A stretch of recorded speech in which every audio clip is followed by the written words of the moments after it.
안녕하세요, 리바이버입니다. 최근에 미국에서 자동차 디테일 클리닝으로 유명한 유튜버이신 밑돌새님의 영상을 보았는데요. 그분의 디테일링 작업만큼은 아니지만 차량을 좀 더 자주 청소해주면서 깨끗하게 관리해야겠다고 생각하여 실내 청소를 하는 영상을 한번 만들어 봤습니다. 저는 자동차의 실내 위생 관리라는 게 그렇게 어려운 건 아니라고 생각합니다. 가장 중요한 것은 관심과 행동력입니다. 운전을 하다가도 실내를 한 번씩 보는 관심, 그리고 실내가 더러워졌다는 것을 알았다면 청소해야겠네가 아니라 오늘 저녁에 해야지라고 하는 행동력, 즉 명확한 계획을 갖고 실천하는 것이 중요합니다. 유튜브의 디테일 클리닝 영상을 보고 우리가 감탄하는 이유는 오랫동안 제대로 관리하지 않은 차량을 전문 장비와 약품을 이용해서 마치 새차 수준으로 돌려놓기 때문입니다. 하지만 전문 장비가 없어도 무선 청소기 하나, 다이소 극세사 물걸레 하나, 따뜻한 물이 담긴 양동이 하나, 관심 그리고 행동력만 있다면 항상 자동차 실내는 새 것처럼 관리를 할 수 있습니다. 제일 중요한 것은 차량을 그저 이동수단으로서만 보는 것이 아니라 하나의 이동하는 집이라고 생각하는 겁니다. 집에서는 공기청정기까지 써가면서 공기질을 높이고 자주 청소하려 하는데 차는 그렇지 않은 사람들이 많습니다. 물론 좁은 자동차 실내 구조는 집만큼 청소하기 쉽지 않지만 얼마나 깨끗하게 관리하느냐에 따라 그 안에 있는 사람에게 더 쾌적한 환경을 만들어주냐 하는 것은 똑같습니다. 저는 이전에도 청소를 자주 하기 귀찮아서 바닥에는 6D 코일 매트를 깔아주기도 했고 대시보드에 먼지가 보기 싫어서 대시보드 커버를 올려놓기도 했습니다. 하지만 코일 매트는 먼지나 돌이 아래로 내려가게끔만 만들어 놓은 것이기 때문에 이것도 자주 비워주거나 세척하지 않으면 자동차 실내에서 먼지가 돌고 도는 것은 똑같습니다.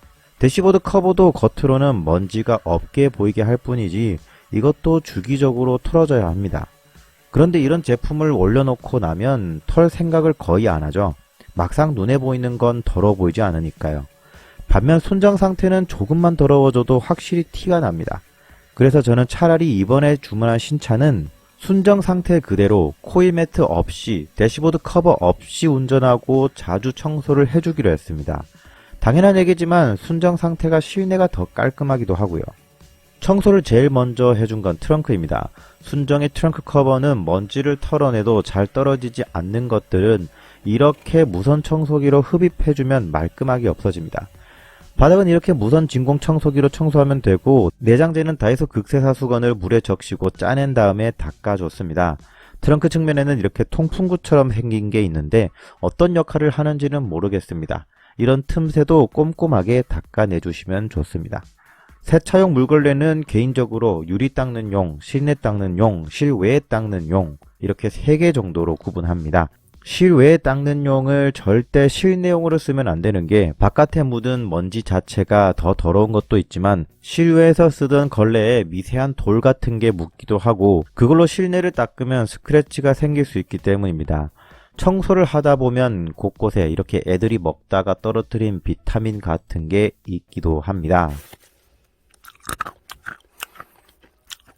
물걸레를 쓰는 것 관련해서 시트나 내장재에 감싸진 가죽에 물걸레를 쓰면 수분 때문에 안 좋다는 분들도 계시는데 원래 가죽도 소의 피부이기 때문에 적당한 수분은 필요합니다. 우리 피부도 너무 건조하면 각질이 일어나거나 갈라지듯이 수분이 너무 없는 것도 좋은 게 아닙니다. 인조가죽이라고 해도 천연가죽 본연의 특성을 맞추기 위해 만들어진 거기 때문에 적당한 수분은 문제가 되지 않습니다. 그리고 물걸레를 쓰다가 수분이 날아가거나 더러워진 게 보이면 자주 빨아주면서 닦아주는 게 좋습니다.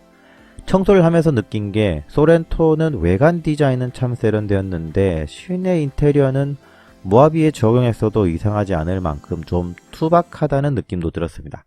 특히 도어 손잡이나 에어벤트 같은 부분들이 그렇더라고요. 센터페이시아 하이그로시 같은 경우에는 물기가 마르고 나면 자국이 남기 때문에 가능하면 걸레에 물기를 많이 짠 상태에서 닦으시는 게 좋습니다. 패밀리카로 이용을 하다 보니 조수석 바닥 매트도 먼지가 많았습니다. 참고로 센터 터널에 있는 컵홀더 같은 깊은 곳, 여기 바닥을 보면 고무 바닥재가 있습니다. 이걸 손잡이 부분을 잡아당겨서 따로 닦아서 넣으셔도 됩니다. 요즘 광고 같은 거 보면 센터페시아에 거품 쏘고 닦아내고 그러던데 저는 좀 보수적인 성향 때문인지 전자부품이 있는 곳까지도 거품이 침투할 수 있을 것 같아서 개인적으로 그렇게 청소하는 건 추천하고 싶지는 않습니다. 다음으로 당연한 거지만 운전석 바닥 매트가 가장 더럽습니다.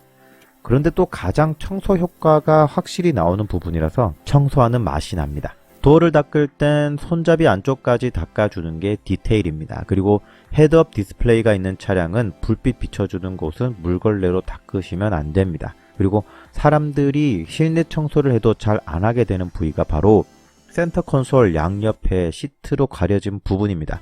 여기도 청소하는 게 디테일입니다. 저는 영상 촬영을 위해서 LED 플래시를 킨 건데 이게 의외로 청소할 때 편합니다. 만약에 밤에 실내 청소를 할 땐 삼각대 되는 셀카본 같은 거를 가지고 가서 스마트폰 LED로 조명을 비춰주면서 작업하는 것도 좋을 것 같습니다. 청소 끝나고 양동이에 있던 물을 보면 색깔도 변하고 먼지도 둥둥 떠다니고 미세한 모래도 좀 있습니다. 오래된 차면 진짜 더 더러웠을 건데 그나마 얼마 안 된 차라 이 정도인 것 같습니다. 청소 끝나시면 바로 극세사 물걸레 손빨래 해서 말려주시는 것도 중요합니다. 제대로 안 말리면 냄새나고 그러면서 못 쓸 수도 있습니다. 이상으로 소렌토 하이브리드 실내 청소 영상이었습니다. 저는 지금까지 리바이버였습니다. 감사합니다.